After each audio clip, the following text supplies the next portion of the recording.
friends. It's springtime here in Omaha. I went on a walk this morning, the tulips are up, and so I'm in the mood to paint a tulip. We'll keep it simple. So if you're a beginner or you want an easy painting project, oh, and I've got a traceable, so if you don't want to draw, you don't have to know how to draw. So that'll make it easy. And let's talk about painting on a budget. I'm going to use primary colors so you don't have to buy a bunch of tubes of paint, and we'll paint on a canvas panel. Oh, and while I'm thinking of it, this video just went up. This is Sunflower the cow. I painted it all black and white before I glazed color over it. You might like that video too. The Traceable is 8 by 10 if you don't want to paint it 16 by 20. Okay, let's get started.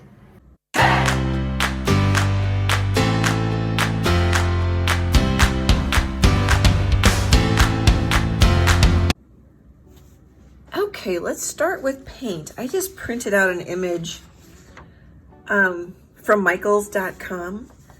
So I don't know if that's cad yellow or they call it primary yellow. I think they call it primary yellow, primary red, and primary blue, black and white.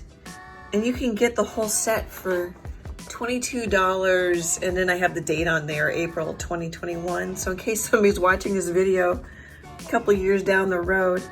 But so that's all you need. You can mix any color that you'd want from these colors. And I don't have that blue, but I've got cerulean blue, which should work just fine. If you have ultramarine blue, cobalt blue, use what you have. If you've already have some paint. I just wanted to show you that if you don't have any paint and you're starting from the very beginning, I'm going to use cad yellow. I have cad red. Oh, that's light hue. We actually went cad red medium. Grab the wrong one. Cad red medium. Some titanium white. And you can use heavy body. You can use the basics, which is more of a medium body, whatever you like. And then I have black. I tend to buy what I can find because the pandemic's still going on. Oh, I got my first shot the other day, so that's really exciting. I'm moving lights because I always get shadows over here. I don't know if that's a little better. It's a little darker. Here's the Traceable. I'm gonna turn it this way so you can see it better. So it's 6 by 8 inches. You could scale it down or scale it up if you wanted to paint it larger or smaller, and then you can crop it. There's lots of room to crop it. If you need it square, you can just crop it. Oops, I grabbed more than I wanted there. Just crop it. Here, I'm gonna turn it sideways so it shows better. Just crop it up. It's not a problem. And then I wrote on here, so this is a Michaels canvas panel. It's already gessoed, which is really nice. If you wanna buy gesso and gesso it some more and sand it down until you get the texture you like, that's fine too. I don't know what's in there. Something stiff. So it's really nice to paint on because it's stiff. It can take, a lot of pushing and pulling of the paint if you want to do that. Here's what it looks like. So it comes in a pack of 5 for $6. So and then the cool thing about Michaels is they have coupons. I think there's almost always, I shouldn't say this because they'll change depending on when you watch this video, but there's always a coupon, or sometimes they have buy one, get one free sales, 50% off sales. So that's really nice that they support artists like that. And oh, there's another thing I was gonna show you. So if you want to, when you're done, this is a video I did just a little bit ago. I'm gonna turn it sideways so it shows a little bit better. This is a 6 by 8 canvas.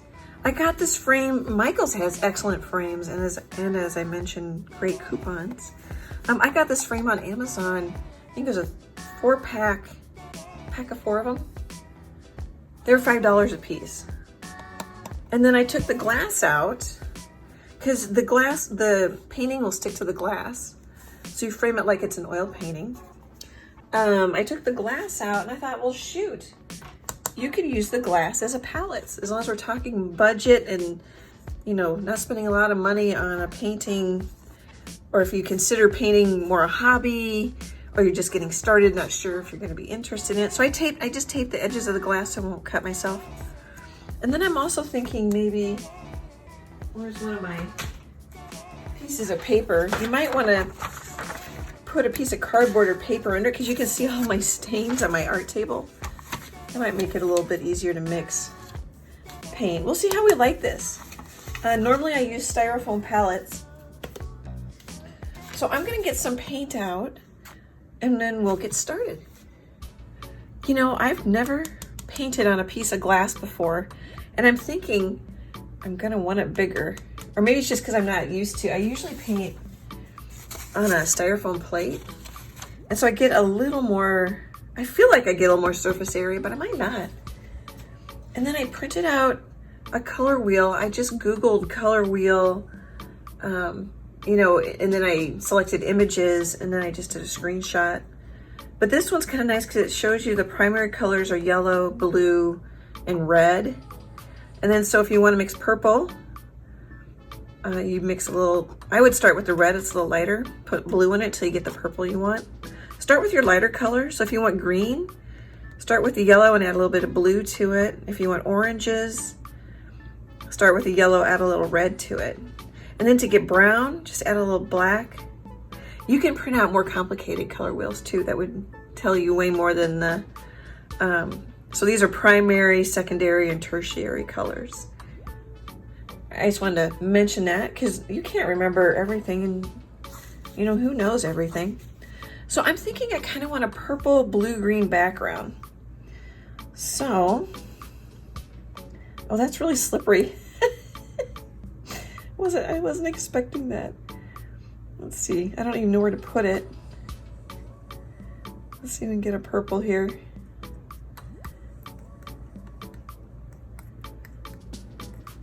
Oh, and I put a white piece of paper underneath it, so hopefully video is better.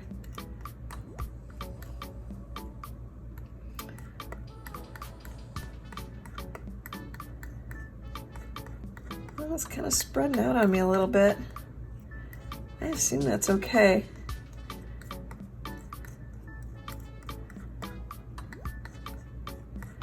Well, there, that looks like a red purple, don't you think?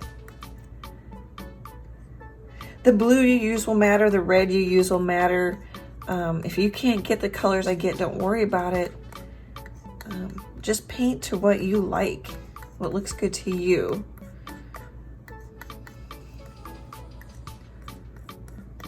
Or if you have the colors I have, then, and you want to use those, go ahead. You know, I'm gonna add a little bit of white, see what this looks like. So that blue isn't terribly strong. I have more of a red violet, a red purple. Let's try a little more blue.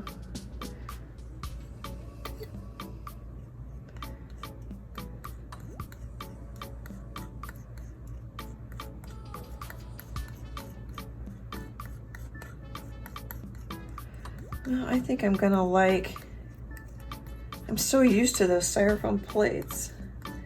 I'm already complaining.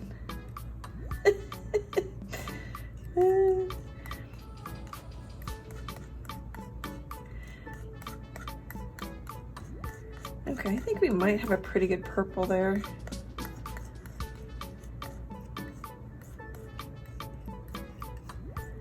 I'm gonna see.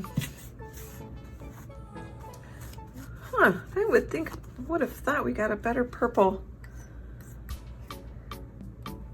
So you guys are learning right along with me. I wonder, you know, an ultramarine blue already has like a purple, oh, would you say bias to it? So you might want to use that color. Less mixing. Okay, I kind of want to scrape it up into a tighter puddle that slides a lot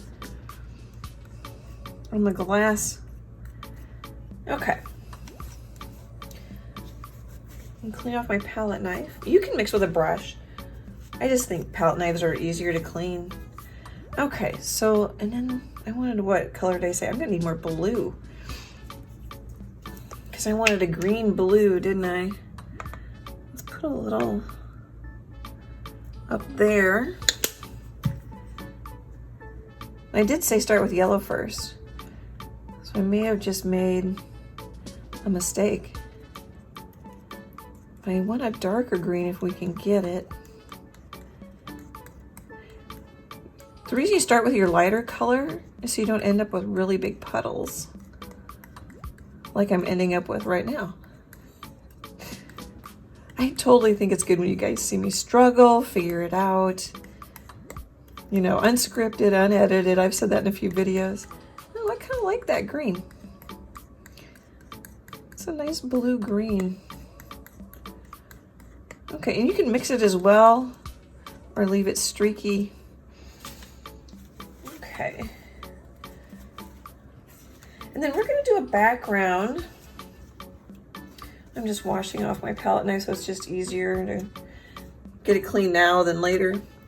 We're gonna do a background kind of like in my jellyfish video, which you also might like this video. I believe this is an 8x8. Oh, I didn't write the size on it. Yep, it's an 8x8.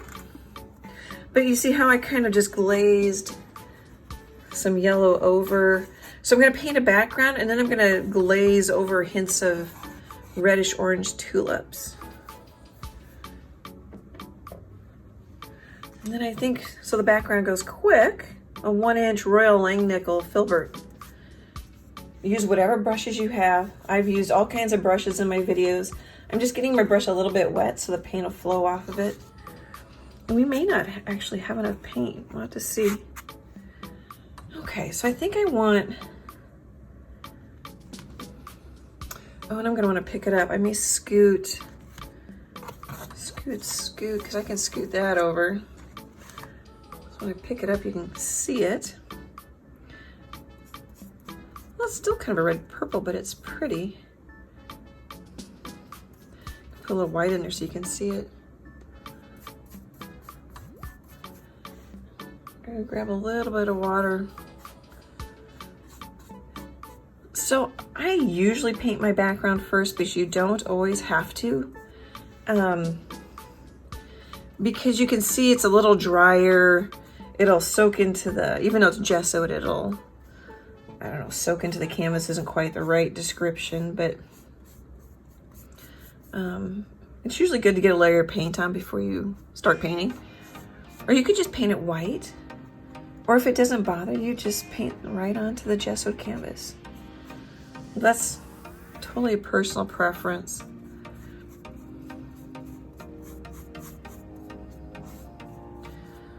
Okay.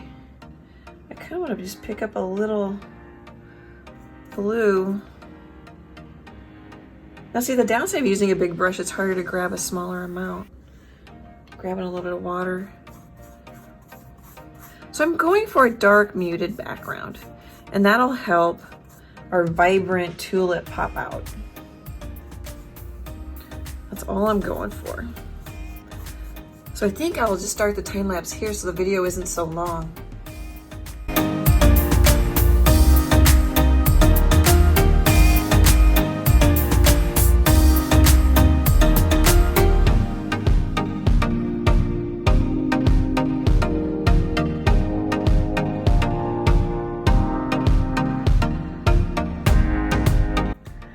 Alrighty, let's take a look. So I hope it shows up on the video. This is a really pretty, this is pretty much the purple. It dries a little darker. It's a good Concord grape color. And then I added a little black here because I'm thinking the tulip, at least part of the tulip will go over that area. And then I put some straight up black in the corners just to keep the corners darker, keep your eye in the painting. Really, you could just paint this black. You know, it's really dark. Here, I'm gonna turn it sideways in case you want a screenshot. You could just paint it black if you wanted to. Okay, and then what I'm thinking is that there's gonna be some off in the distance tulips. So we're gonna glaze. This is matte medium.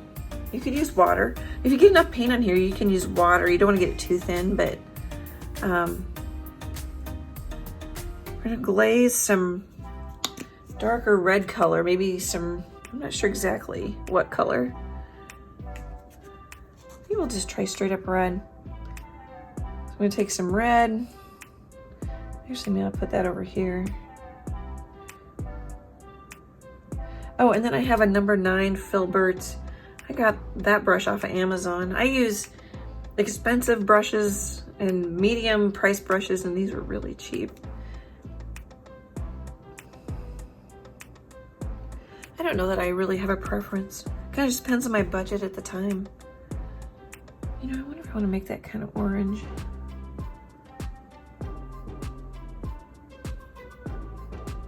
So we don't have our darkest.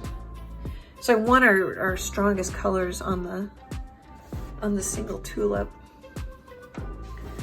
Okay, and then I'm thinking maybe a couple here. Maybe we'll kind of make a little, so our tulip's gonna kind of go up here, so maybe we'll just make some spots right in there. Oh, and we may need a little less glaze. Of course, layers are your best friend in acrylic, so we can start out real soft. I'm gonna offload a little bit and paint on the side. Use your finger to smudge it. Oh, actually that might be all right. It's starting to dry. I can feel it's getting sticky. So I may stop.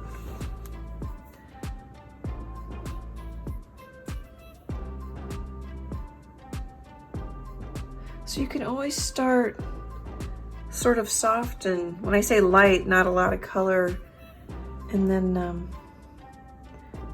work up. So that's what's nice about matte medium and glazing, is you can kind of see how it's gonna work before you get too involved in it. So I'm thinking this one might be a little bit more of a tulip shape.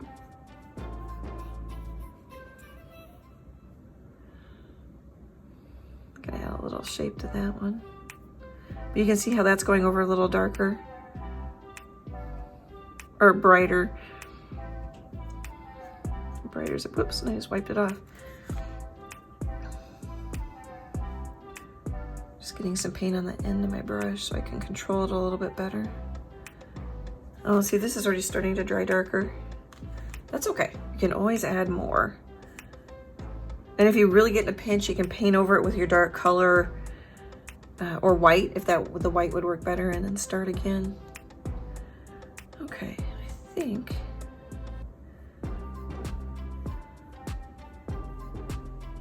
Grab some straight up.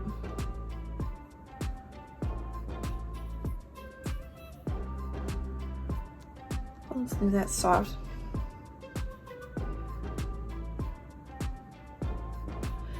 And then maybe one, we've got a stem that kind of goes here. So maybe should we have one poking out here?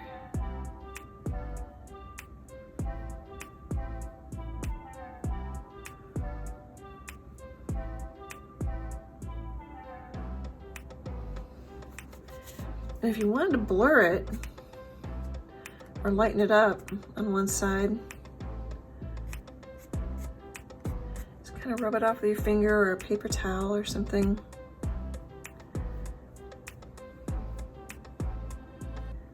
Oh, I kind of like that there's a little red and yellow.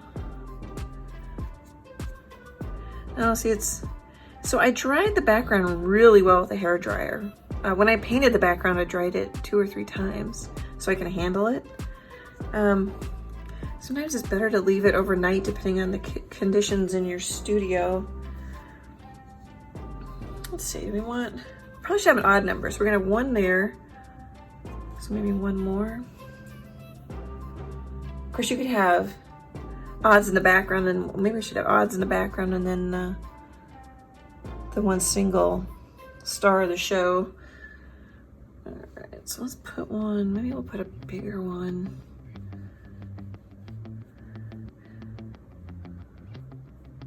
I'm not picking up any red.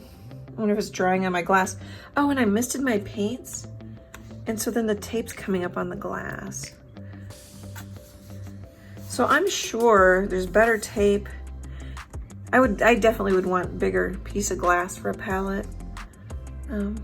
Put in the comments, do you guys use a glass palette? Do you like it? Is it bigger? I would love to know. I was reading a comment, not on my channel, but another artist's channel, and they were saying that their, or no, maybe it was in the beginning acrylic painting group I'm in, and they're saying that their Stay Wet palette was getting stinky, starting to grow bacteria. You know, what to do about it. So I don't know how long they'd had those paints. Sometimes paint in a tube can even start to smell depending on how old it is, if it's really old. I mean, I don't worry about it. You're not eating it. If it paints well, it's fine.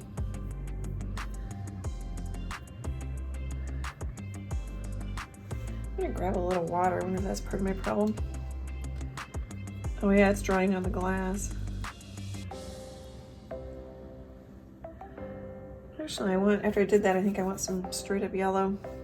So I'm grabbing some water to thin it out.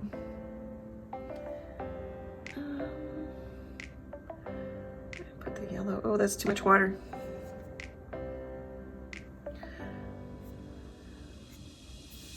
I'll dry it off with my finger a little bit.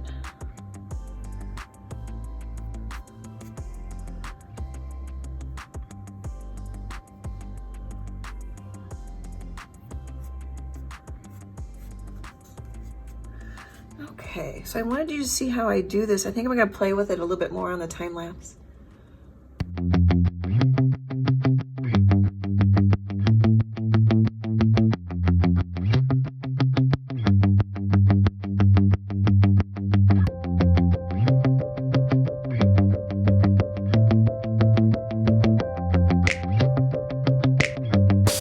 I don't think I gave you a look that you can screenshot. I really do like the dark colors. They're pretty. I hope it looks pretty on video because they're really subtle. And I think I mentioned them. I think we'll leave those alone for now and I might lighten them up. Anyway, I hope you, let me know if you like the screenshots. That's something I've been doing lately. It's a newer thing.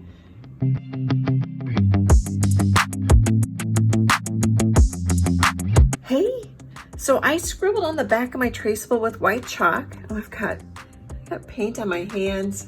And it's warm in my, you can tell it's warm in my studio. My hands get red.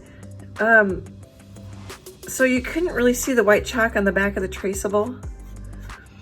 But it's really good contrast against this dark background. Use yellow chalk, use white charcoal. If you need to, use graphite. I don't know if it will show, because it's gonna be pretty dark. You know, just use a pencil. When I say graphite, I'm looking for a pencil. You can get Saral paper, S-A-R-A-L. That comes in different colors. You use to transfer, just use whatever you have. I used to use school chalk or chalkboard.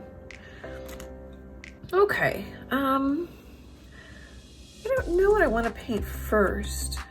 And I don't know that it matters. Maybe we'll paint some white. I'm also looking in my drawer here. Hopefully it's not wiggling. I like to, this is a kneaded eraser, which I've shown, I think, in every video. I like to kind of lighten up. Rather than using my fingers, 'cause I also put some lotion on. Probably wasn't so smart to wipe my canvas with my fingers. I like to lighten up what I've got on here. You don't have to do this step. Can you still see it? Oh, it's a lot lighter. Maybe I'll maybe I won't lighten it up too much so you can see. The chalk will dissolve right into the paint. And then if your background's good and dry, you can just wash it right off. That's one reason sometimes I'll paint backgrounds, and I will have more than one painting going so I can get good and dry overnight at least, and then I'll work on the painting some more. And I'm thinking maybe we'll just paint some straight up white.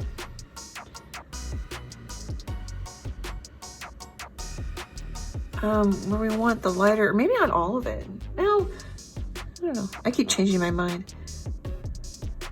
But we definitely want, so if we painted yellow, well here, perfect example. You paint yellow, even though I had matte medium, you paint yellow or even the reds over this really dark color. It's gonna take a lot more coats. So it'll go quicker if we paint this tulip shades of white and gray.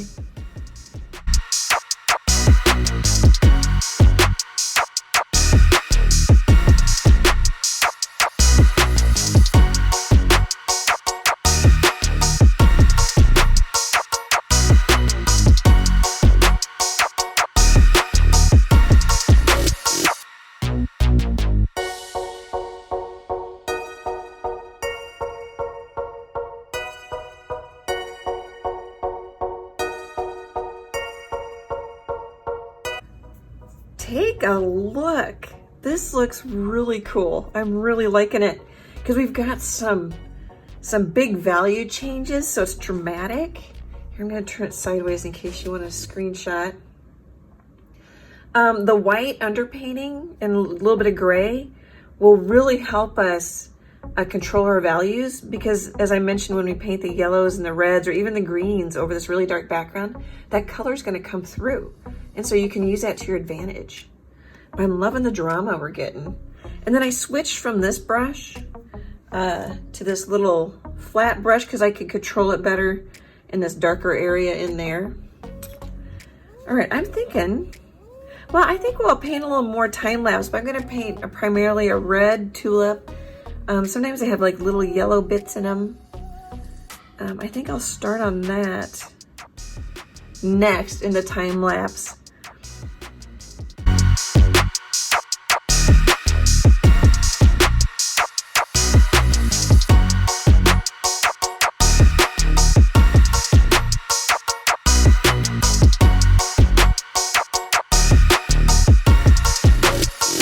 Hey, I thought I'd pop in here.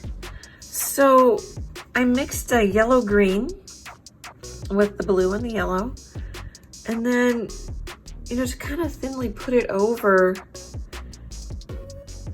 the bottom here, and it almost blends into the background. You can see it. And so that I like that. Whoop, let's be careful where I set things. I just picked up some paint on the back. And then I wanted to pop in and tell you what I'm thinking. So I'm kind of, oh, that's drying already. So let me back up a little bit. So I really like the glass palette because I can poke in there and I get wet paint. You know, it might start to skin over the top. I've misted it, but that doesn't always seem to help. I need to maybe stir up the paint too. But when I mix it thin, like this on the glass, and it dries really quick, which is interesting. And maybe it does that on my styrofoam palettes, my styrofoam plate palettes. And I just didn't pay attention. Something's different though, because it's getting my attention. And then I just wanted to show you, see like where I painted the white, I get a little more green, but then I can just build more green. If you want to blend it, just build it with layers. But I think that looks really neat. And then I'm not sure what color I want up here, so I grabbed some of my darker green because it's gonna stand out on that white. Isn't that neat? I might need a different, I'm painting with the corner of my brush. I might need a different, you know, I think I like the darker green up here. I think that's chalk, so that's gonna disappear pretty much. And then you can always like let this dry, add more white. Like I put the yellow on, I'm gonna let that dry pretty well. And then I'm gonna add layers over it.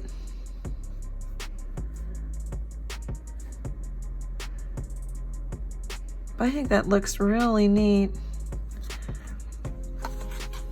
And it really points out the value, how much an underpainting can help sometimes, and painting in layers.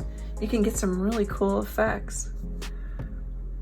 Okay, I just wanted to pop in. We're gonna go back to the time lapse here. I'll probably play with it more. Let it dry. . 'Cause, you know, I think I like the darker green up here. I think I like the darker green up here. I think that's chalk, so that's gonna disappear pretty much. And then you can always like let this dry, add more white. Like I put the yellow on, I'm gonna let that dry pretty well. And then I'm gonna add layers over it. But I think that looks really neat. And it really points out the value, how much an underpainting can help sometimes, and painting in layers. You can get some really cool effects. Okay, I just wanted to pop in. We're gonna go back to the time lapse here. I'll probably play with it more. Let it dry. Okay, guys.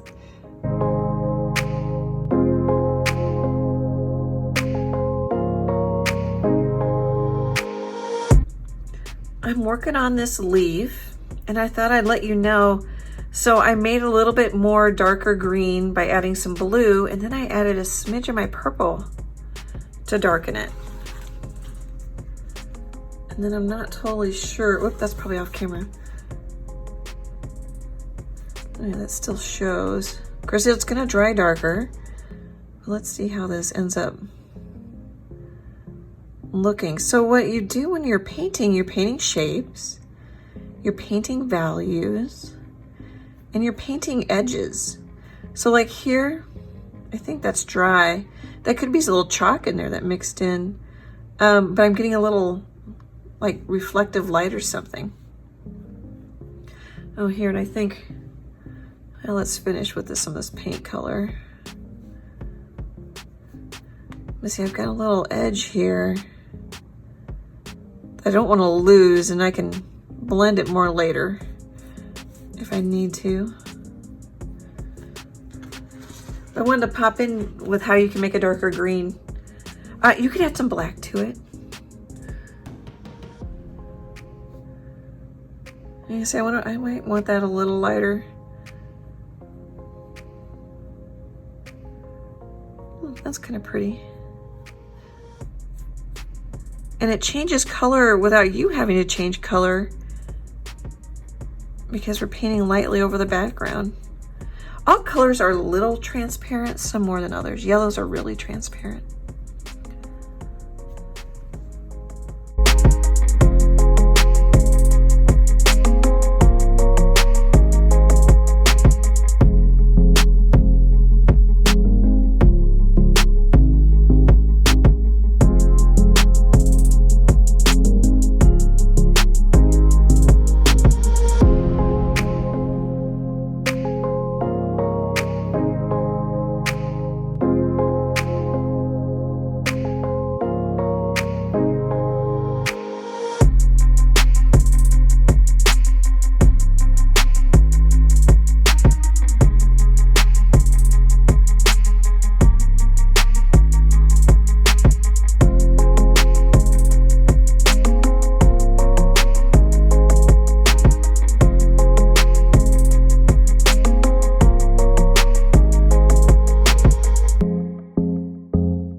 just realized that I forgot to write the word love on the canvas before I started with some watercolor pencils. I get so into the painting, what I want to do, the traceable, and explaining things, I forget sometimes.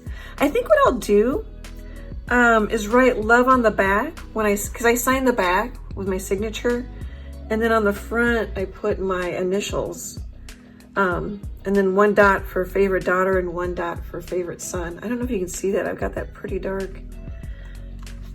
A couple other things I think I want to talk about. So I kept I hope you could tell, this painting took me 6 to 7 hours. It's a simple painting, but I kept sort of turning up the lights like a dimmer switch, just adding more layers and then keeping the light sort of in this area. But like, I don't know how many layers are on there because I put really thin light layers on these tulips in the background because I want them in the background, but I also want them to glow a little bit. Oh, here, I'll turn it sideways for a screenshot. Oh. There's that one. Sorry guys, I'll bring it down. There we go, that's pretty good. I added a little bit more black for a little more drama on the bottom. And I kept turning up sort of the light blue areas and then smudging with my finger. So what I'm trying to do, or what I'm thinking, is both I'm trying to entertain you by keeping your eye in this area. So you have really light area, contrast, a little spot of black there, and then a pop of light. And then here I even entertain you with a little bit of texture and stroke direction. I change it. And then pop a light, pop a light. So I hope those comments help you. I think you guys will really enjoy this one, and you don't have to take such a long time on it. You paint it how you like. Thank you for spending your time with me. This is super fun for me. Great big art hugs, and I hope to chat with you soon. Bye guys.